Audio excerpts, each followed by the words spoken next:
Belajar posisi-posisi dalam bermain musik band di podcast Guru Seni. Baik anak-anak, beberapa waktu yang lalu saya menugaskan kepada kalian untuk memilih dan menentukan posisi-posisi kalian dalam mengikuti ekstrakurikuler band. Di sini ada beberapa posisi yang akan saya jelaskan, diantaranya ada gitaris, basis, keyboardis, vokalis, dan yang lain. Bisa kalian sebutkan. Saya juga mengimbau kalian untuk mengisi Google Form yang sudah saya share linknya via Google Classroom dan WhatsApp. Segera diisi yang belum mengisi. Terima kasih yang sudah bergabung. Oke, kita langsung saja simak materinya. Pa, pa, pa. Baik anak-anak, langsung saja. Hari ini kita akan mempelajari posisi dan partitur. Oke, posisi yang saya maksudkan di sini adalah posisi alat musik yang kalian pegang di ekstrakurikuler band. Jadi di ekstrakurikuler band itu ada beberapa posisi. Oke, biar fokus saya hapus dulu. Ada beberapa posisi. Secara umum ya, bukan secara spesifik, saya bagi menjadi dua. Jadi ada combo dan ada filler. Nah, kalian posisi di mana? Combo itu adalah beberapa alat musik yang fungsinya untuk mengiringi atau untuk memberikan ritmis iringan pada sebuah lagu. Combo diantaranya di sini di podcast saya jelaskan combo itu ada drum, kemudian ada gitar, kemudian ada bass, dan ada keyboard. Nah, biasanya ada tambahan lagi percussion. Tapi percussion ini saya tempatkan di sub yang berbeda. Jadi combo yang sering kita lihat di sekitar kita ada drum, gitar, bass, keyboard. Mereka berempat ini fungsinya untuk mengiringi sebuah lagu atau nyanyian ya yang dibawakan. Jadi mereka tidak membawakan melodi tapi membawakan iringan. Namun ada beberapa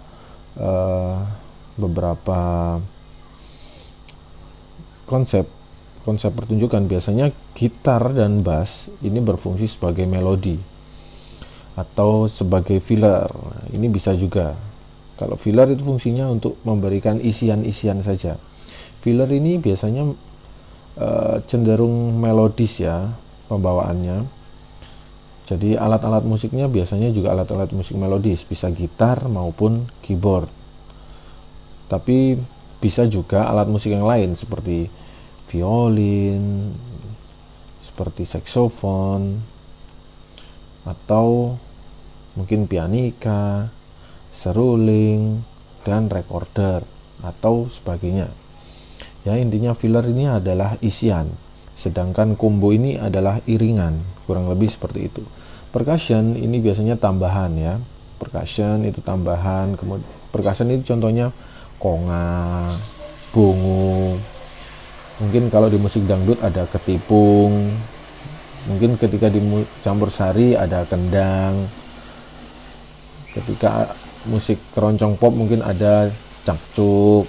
Nah, cakcuk itu, jadi percussion ini adalah tambahan dari combo, kurang lebih seperti itu. Nah, kalian sudah menentukan posisi kalian kan? Tentunya kalian sudah memahami kira-kira kalian masuk yang mana. Nah, kalian masuk combo, filler, atau percussion. Saya akan sering bertanya pada kalian posisinya apa? Combo pak. Nah, atau ada beberapa siswa yang memang bisa memainkan combo, bisa memainkan filler. Kemudian juga ada sering kita temui sebuah kalimat yang seperti ini teman-teman. Ketika kalian memegang gitar ya di dalam mempelajari musik band, gitar itu ada dua biasanya, ada rhythm, kemudian ada melodi. Nah, ini konsep yang sering kita dengar. Nah, intinya gitar itu memainkan dua-duanya. Kalau rhythm ini adalah jenis gitar yang termasuk ke dalam pembagian combo, sedangkan melodi termasuk gitar yang dalam pembagian filler. Perbedaannya apa sih? Kalau rhythm ya kamu cuma strumming aja biasanya.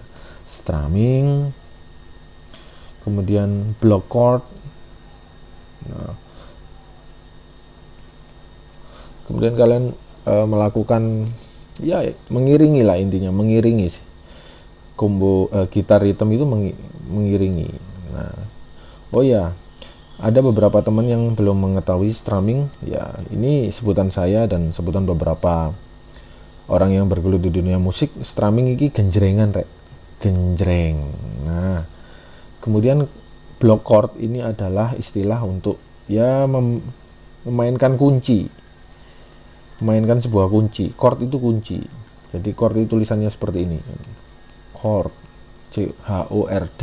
Nah, kemudian intinya rhythm itu mengiringi. Nah, ketika kamu megang gitar, kamu yang mana? Melodis atau rhythm? Ini sebenarnya bukan posisi sih, ini lebih ke sifat. Jadi kalau melodis kamu sedikit memainkan strumming dan sedikit memainkan block. Nah, kamu lebih cenderung ke isian melodi-melodi utama ataupun melodi pengantar. Nah, ada melodi pengantar, misalnya kita mau masuk ref, itu ada semacam melodi yang menyambungkan dari bait menuju ke ref. Kemudian juga ada melodi utama atau solo. Jadi ada beberapa konsep lagu yang memang gitarnya membawakan solo di sini. Ya, kurang lebih seperti itu. Kemudian kita berlanjut ke filler. Nah, filler itu alat-alat selain combo yang fungsinya adalah isian, banyak sekali. Biasanya filler ini bersifat melodis. Ada teman-teman kita yang bisa memainkan biola atau violin, berarti dia termasuk ke dalam posisi filler. Ada yang bisa memainkan saksofon. Kemudian ada kemarin yang sempat pengen gabung, dia posisinya, Pak, saya cuma bisa main pianika, tapi saya siap, Pak. Oke, tidak masalah, karena kita di sini semuanya belajar ya. Itu termasuk ke dalam melodis. Oke, yang percussion tadi kurang lebih seperti itu. Percussion adalah alat musik pukul sebenarnya ya. Cuman dalam klasifikasinya ini termasuk alat musik tambahan di dalam musik band. Ketika kita belajar band, ya, yang dibutuhkan pertama kali selain semangat adalah ilmu kepekaan nada. Ini akan saya jelaskan secara umum di podcast saya berikutnya. Ilmu kepekaan nada, istilah lainnya adalah solfeggio. Nah, jadi kita benar-benar memakai telinga dan rasa untuk membawakan sebuah karya musik band ya. Solfeggio itu kepekaan nada. Oke, kali ini kita tidak belajar itu. Kita kali ini adalah mempelajari posisi tersebut dan juga kita akan mempelajari partitur. Partitur itu apa sih? Kalian sering sekali dengar partitur. Partitur adalah buku lagu atau buku yang berisi notasi musik ya. Atau yang berisi bagian-bagian musik.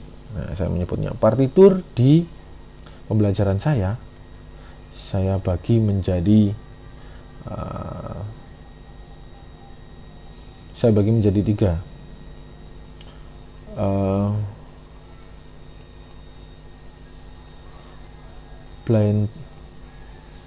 Blind parts, apa sih?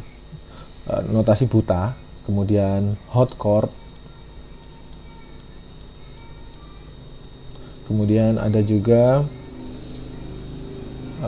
notasi balok. Jadi di sini partitur saya bagi menjadi tiga: notasi buta, hot chords, dan not balok. Notasi buta itu apa? Notasi buta itu notasi atau kunci yang tidak memiliki hitungan. Jadi cuma huruf aja. Misalnya kunci adalah C, A minor, D minor. Nah, atau G. Nah, kurang lebih seperti ini. Dia nggak punya ketukan, biasanya bawahnya ini cuma berupa lirik. Nah, ini saya sebutkan di sini adalah partitur buta atau blind parts atau notasi buta. Jadi kita nggak tahu, kalau nggak tahu lagunya, kita akan susah memainkannya. Nah, blind parts ini lebih mudah karena kelebihannya dia memiliki lirik, ya. Kekurangannya dia tidak memiliki hitungan. Jadi seumpama kita nggak tahu lagunya, kita akan susah membawakan lagu tersebut. Makanya yang paling penting dalam ekskul band nanti ketika kalian sudah mulai praktek adalah ngulik. Penting iki kudu ngrungokno lagu ini dan kudu tahu kuncinya. Harus dengerin lagu dan harus tahu kuncinya, ya. Kemudian hot chord. Hot chord ini adalah partitur manual. Saya menyebutnya hot chord manual, tapi dia memiliki hitungan. Contohnya kurang lebih seperti ini. C, berarti C ini 4 ketuk. C, nanti kita akan belajar cara membacanya. A minor 4 ketuk. Kemudian F, nah G, nah ketika dimainkan berarti C, A, 3, 4, A minor 1, 2, 3, F 1, 2, 3. Nah, kurang lebih seperti itu. Kemudian notasi balok ini ya notasi balok yang notasi kecambah, kurang lebih seperti itu.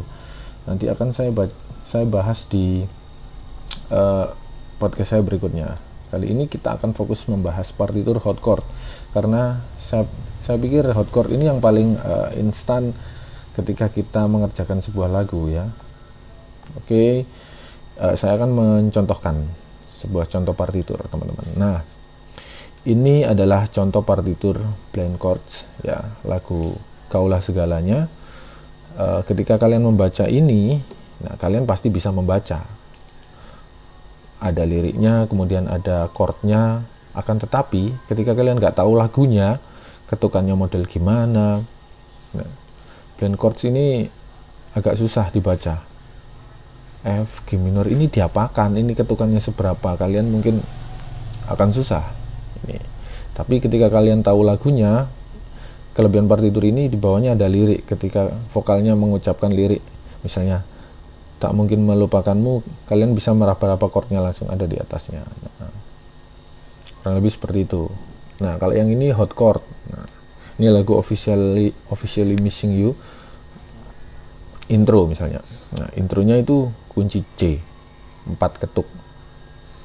Kemudian kunci B dim, kunci E, kunci A minor, kunci G minor, dan kunci C. Nah, berarti cara membacanya adalah ini garis birama, ya, garis birama. Cara membacanya adalah C 1 2 3 4 B dim 1 2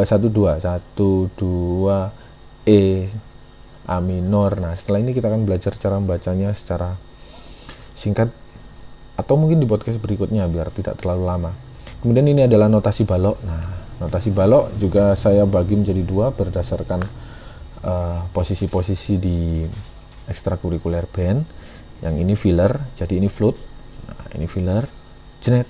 Nah, cara membacanya akan saya terangkan di podcast berikutnya.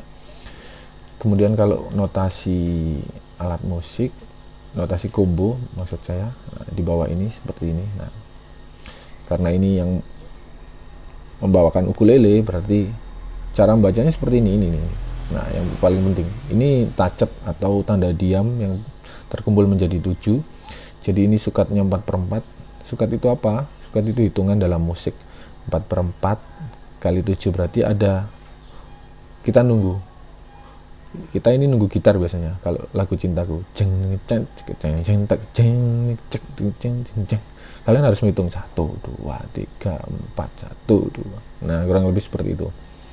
Dan kunci A ini 4 ketuk, kunci B minor 4 ketuk, A 2 3 4 B minor 1, B minor 2 3 4 C minor, C keras minor. Nah, kurang lebih seperti itu. Oke, kita balik lagi. Ya, jadi partitur itu seperti itu. Nah, kayaknya terlalu lama. Oke, di podcast berikutnya saya akan membahas lebih spesifik tentang partitur hot chord. Baik anak-anak, terima kasih sudah mengikuti materi kali ini dari awal sampai akhir. Mohon maaf jika ada kurang lebihnya. Sampai jumpa di podcast yang berikutnya. Wassalamualaikum warahmatullahi wabarakatuh. Mantap.